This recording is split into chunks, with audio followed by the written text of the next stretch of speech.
Students, last class में हमने respiration in plants complete topic discuss किया था कि प्लांट्स में रेस्पिरेशन कौन कौन से प्रोसेस होते हैं, प्लांट के कौन कौन से पार्ट हैं वो रेस्पिरेशन प्रोसेस में हेल्प करते हैं, कैसे कैसे प्लांट गैसेज का एक्सचेंज करते हैं, वो सारी चीजें हमने लास्ट क्लास में डिस्कस की थी। आज की जो हमारी क्लास होगी इसमें हम रेस्पिरेशन इन ह्यूमन की ह्यूमन बीइंग में रेस्पिरेटरी प्रोसेस है वो कैसे चलती है, कौन कौन से पार्ट्स है जो कि इस प्रोसेस में हेल्प करते हैं, कहाँ कहाँ पे कौन कौन सी मूवमेंट्स होती है, कहाँ कहाँ पे गैसेज का एक्सचेंज होगा, कहाँ पे कौन सी चीजें हेल्प कर रही है रेस्पिरेशन में, वो सारी चीजें आज हमें यहाँ पर डिस्कस करना है। तो सबसे पहले हम जो रेस्पिरेटरी सिस्टम है ह्यूमन बीइंग का उसका पैसेज देख लेते हैं कि कहाँ से स्टार्ट होती है गैसेज की एंट्री और कहाँ तक वो लास्ट में जाके ब्लड के साथ मिक्सअप होगी, ये हमें कंप्लीट देखना है।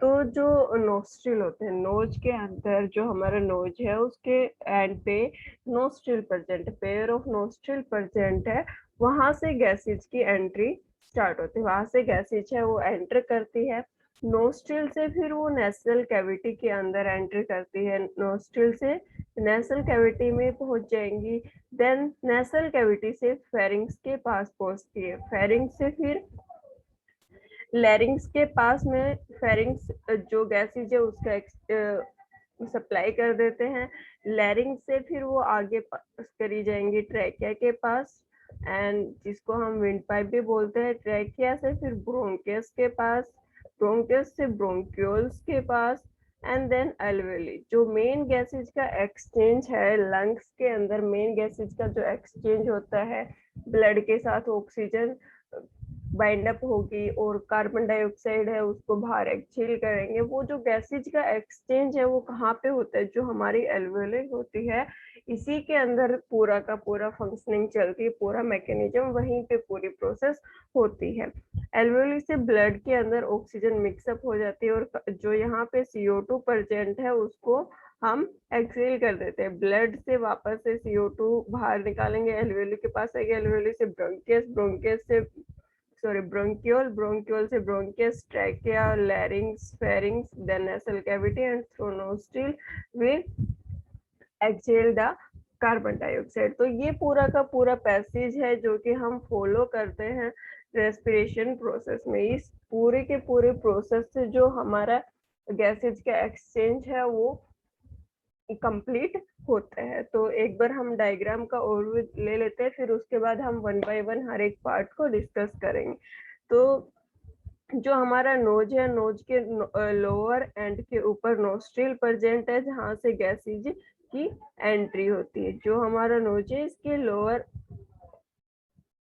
लोअर एंड पे नोस्ट्रिल प्रेजेंट है, यहाँ से गैसेज की एंट्री होती है, ये फिर कहाँ पे पहुंच जाता है, नेसल कैविटी के अंदर पहुंच जाता है, नेसल कैविटी से फिर ये फेरिंग्स वाले पार्ट में एंट्री करेगा। फेरिंग्स कॉमन है, ओरल फेरिंग्स यहाँ पे प्रेजेंट है, आगे हम जो फेरिंग्स की डिटेल पढ़ेंगे वहां पे पढ़ेंगे, नेसल फेरिंग्स, ओरल फेरिंग्स, ये इसके तीन पार्ट है, वो तीनों आगे डिस्कस करेंगे। तो ये गैसेज कहाँ पे पहुंच चुकी हैं फेरिंग्स के अंदर, फेरिंग्स से फिर ये कहाँ पे जाएगा,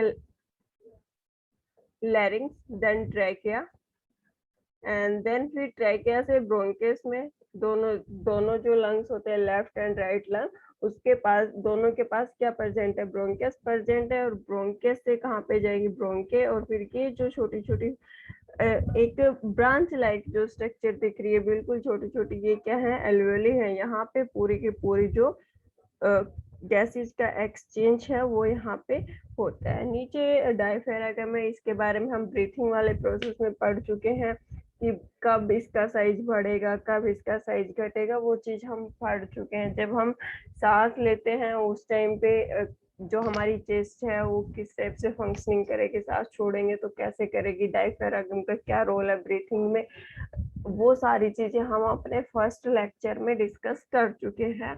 तो जिसने भी फर्स्ट लेक्चर नहीं देखा है तो मैं उसका लिंक यहाँ डिस्क्रिप्शन में प्रोवाइड कर दूंगी, वहां पहले जाके फर्स्ट लेक्चर देखना, उसके बाद फिर ये प्रोसेस आगे कंटिन्यू करना।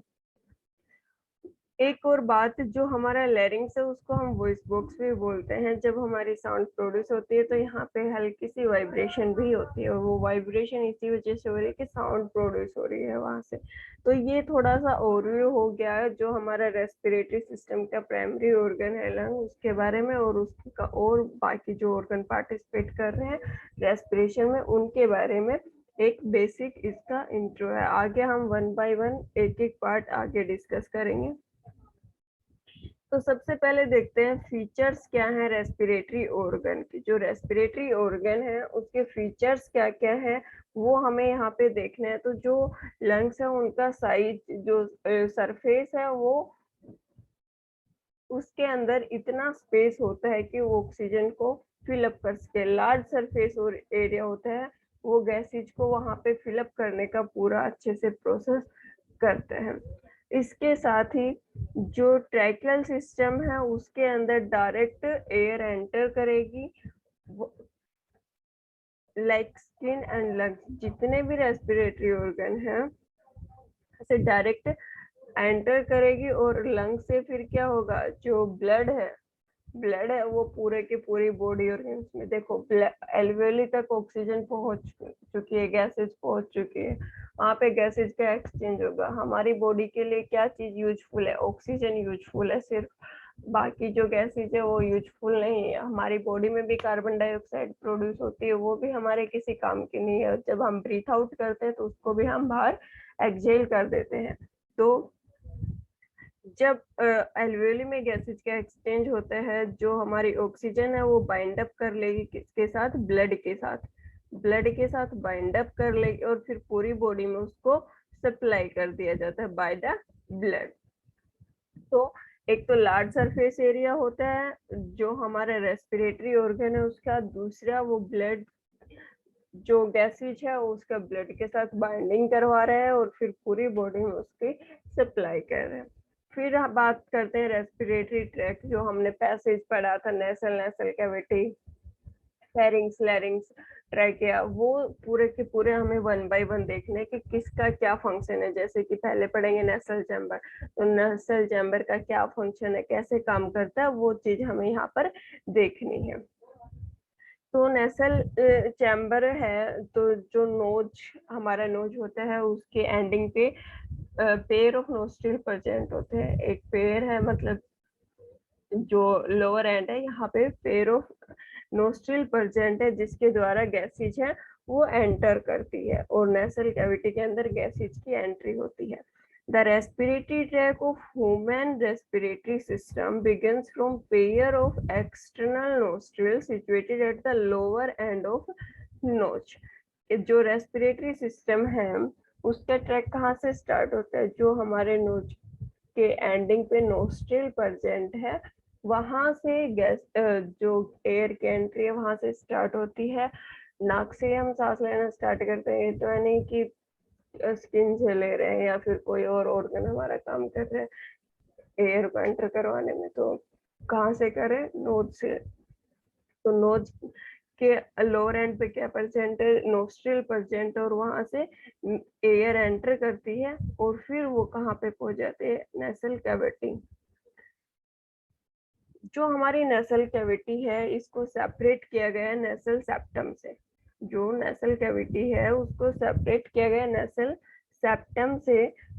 और जो हमारी नेसल कैविटी है और ओरल कैविटी है, nasal cavity and oral cavity, इन दोनों को अलग किया गया है बोनी पैलेट से। बोनी पैलेट से अलग किया गया नेसल कैविटी एंड ओरल कैविटी को। और जो हमारी नेसल कैविटी, जो हमारे दोनों नोस्ट्रिल्स हैं, इनको अलग किया गया नेसल सेप्टम से। नेसल सेप्टम अलग कर रहा है नोस्ट्रिल्स को, दोनों को, ठीक है, दो नोस्ट्रिल है, one pair of nostril present, उन दोनों को अलग कर रहा है nasal septum. And oral cavity and nasal cavity को अलग कर रहा है bony palate. This is due to the this reason can breathe in air while wet. जब हम खाना खा रहे होते हैं उस टाइम भी हम सांस ले सके, इसीलिए बोनी पैलेट वहाँ पे फंक्शनिंग करता है कि जो हमारी विंड है वो मिक्सअप ना हो। हम खाना खा रहे हैं तो अगर मान लो बोनी पैलेट ना हो, हम उसी टाइम पे खाना खा रहे हैं, सांस ले रहे हैं, तो जो हमारी विंड पाइप है उसके अंदर फूड एंटर कर सकता है। आप लोगों ने सुना होगा घर में कि खाना खाते टाइम नहीं बोलना चाहिए, तो आगे फेरिंग्स वाले पार्ट में वो भी पढ़ेंगे हम। तो इसीलिए बोनी पैलेट यहाँ पे पूरी अपनी फंक्शनिंग करता है। ये ओरल कैविटी और जो हमारी नेसल कैविटी है उन दोनों को अलग कर रहा है, ताकि हम प्रॉपरली जब खाना खा रहे हो उस टाइम भी ब्रीथिंग कर सके। जो हमारा नेसल पैसेज है उसमें सिलेटेड एपिथेलियम प्रेजेंट है, जो कि म्यूकस सिक्रेशन का काम करते हैं। और म्यूकस है वो क्या काम करते हैं, एक जो गैसेज एंटर कर रही है बाहर, जो हवा है उसका वो जो हमारी बॉडी टेम्परेचर है, इंटरनल बॉडी टेम्परेचर है, उससे उसका टेम्परेचर ज्यादा होता है, वो गर्म होती है। जो एयर एंटर कर रही है वो हॉट एयर होती है, उसको मॉइस्चरिंग का काम भी कौन करता है, म्यूकस सिक्रेशन करता है। इसके साथ म्यूकस जो डस्ट पार्टिकल वगैरह नेसल हेयर परसेंट होते हैं उसके साथ, और म्यूकस परसेंट होता है नेसल कैविटी में, ये दोनों मिलकर क्या करते हैं, जो डस्ट पार्टिकल जा रहे हैं एयर के साथ उनको रोकने का काम करते हैं। कौन करते हैं, सिलेटेड एपिथेलियम जो हेयर लाइक स्ट्रक्चर और म्यूकस है, ये दोनों मिलकर जो डस्ट पार्टिकल एंटर कर रहे हैं उनको रोकने का काम करते हैं। जो हमारा नेसल चैम्बर है वो कहाँ पे जाके ओपन होगा, फेरिंग्स में। नोस्ट्रिल से स्टार्ट होके फेरिंग्स में जाके, मतलब एक पूरा का पूरा एक पैसेज चल रहा है। देन उसके बाद हम पढ़ते हैं फेरिंग्स के बारे में। फेरिंग्स है वो एक शॉर्ट वर्टिकल ट्यूब है। इसके मेनली 3 पार्ट होते हैं, नेसोफेरिंग्स, ओरोफेरिंग्स एंड लैंगोफेरिंग्स। लैंगोफेरिंग्स जो लैरिंग्स और फेरिंग्स वाले दोनों जो रीजन है वहां पे प्रेजेंट है, उसको लैंगोफेरिंग्स बोलते हैं। ओरल कैविटी, ओरल कैविटी वाला एरिया है उसको हम ओरोफेरिंग्स बोलते हैं, और जो नेसल कैविटी के पास में प्रेजेंट है उसको नेसोफेरिंग्स बोलते हैं। देखो ये हमारी नेसल कैविटी है, यहाँ से एयर आएगी और कहाँ पे एंटर करेगी, पहले nasopharynx, then oral pharynx, oropharynx and then लैंगोफेरिंग्स।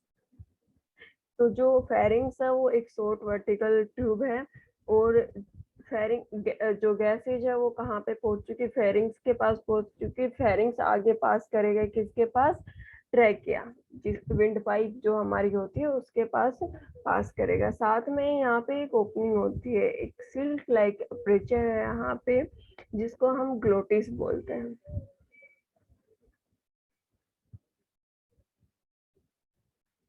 कुछ इस टाइप की ओपनिंग होती है और उसके ऊपर कुछ इस टाइप का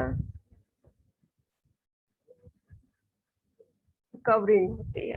ठीक है, तो जो ये ओपनिंग है इसको हम क्या बोलते हैं, ग्लोटिस बोलते हैं। और जो ये कवर लाइक स्ट्रक्चर है जो इसको कवर करेगी, लीव लाइक स्ट्रक्चर जो ग्लोटिस को कवर करती है उसको हम एपिग्लोटिस बोलते हैं। और ये कब काम करती है, जब हम खाना खा रहे हैं।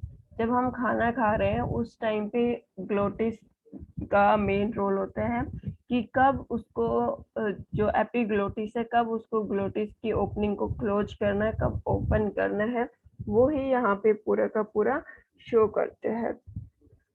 तो जब हम जो फूड ले रहे हैं उसको सोलिंग करेंगे तो एपिग्लोटिस है वो क्लोज हो जाती है। जो एपिग्लोटिस है वो क्लोज हो जाती है ताकि फूड के पार्टिकल्स है वो हमारी विंड पाइप में एंटर ना कर पाए।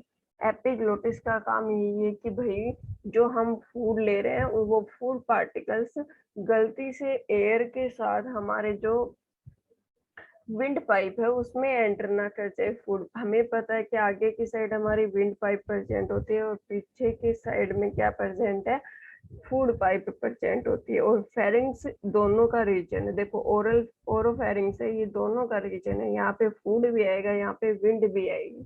ठीक है, तो विंड और फूड दोनों आ रहा है। अगर एपिग्लोटिस टाइम पे अपनी फंक्शनिंग ना करे तो फूड पार्टिकल्स कहाँ पे एंटर कर जाते हैं, विंड पाइप में एंटर कर जाते हैं, और फिर हमें ब्रीथिंग में प्रॉब्लम होती है। तो एपिग्लोटिस है वो काम करती है कि जो फूड पार्टिकल्स उनकी एंट्री ना हो सके विंड पाइप में। तो फेरिंग्स, एक तो फेरिंग्स रीजन में क्या प्रेजेंट है, ग्लोटिस एपिग्लोटिस प्रेजेंट है। उनका काम है कि एयर और विंड पाइप का जो फंक्शनिंग है वो प्रॉपर चलती रहे, कि फूड पाइप से में फूड जाता रहे और एयर जो विंड पाइप है उसमें एयर सप्लाई होती रहे।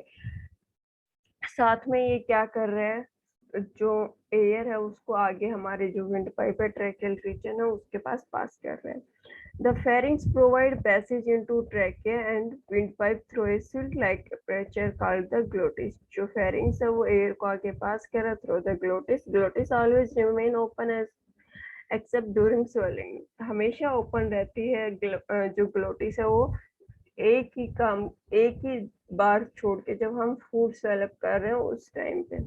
The glottis bear a leaf-like structure, cartilaginous flap and the epiglottis. जो leaf-like structure present है उसको क्या बोलते हैं, epiglottis, जो कि उसको कवरिंग का काम करेगी।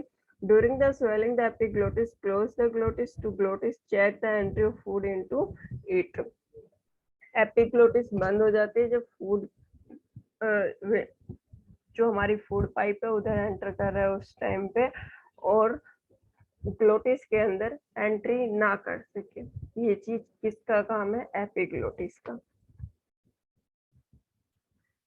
अभी जो आगे क्या पोर्शन बच गया लैरिंग्स के बारे में, और लंग्स वाला पूरा का पूरा प्रोसेस बच गया, ब्रोंकियस, ब्रोंक्योल, एल्वियोली, उस पूरा का पूरा मैकेनिज्म रहता है कि कैसे गैसेज के एक्सचेंज होते हैं, वो हम अपने नेक्स्ट लेक्चर में डिस्कस करेंगे। आज के लेक्चर में इतना ही। जो पूरा मैकेनिज्म है वो अगली क्लास जो होगी उसमें कंप्लीट हम डिस्कस करेंगे। और जिसने फर्स्ट लेक्चर नहीं देखा था उसका उस वीडियो का लिंक मैं डिस्क्रिप्शन में प्रोवाइड कर रही हूँ, वहां से आप जाके पहले फर्स्ट वीडियो जो ब्रीथिंग और रेस्पिरेशन का जो डिफरेंस है, ब्रीथिंग कैसे प्रोसेस चलती है पूरी, वो जरूर एक बार देख ले। फिर उसके बाद जो हमारा ये पैसेज के पार्ट्स पढ़े हैं, रेस्पिरेटरी ट्रैक के पार्ट्स डिस्कस किए, ये आप लोग अच्छे से समझ सकते हो उस वीडियो को देखने के बाद। तो आज का सेशन हम यहीं पे एंड अप करते हैं। Thank you so much, have a nice day.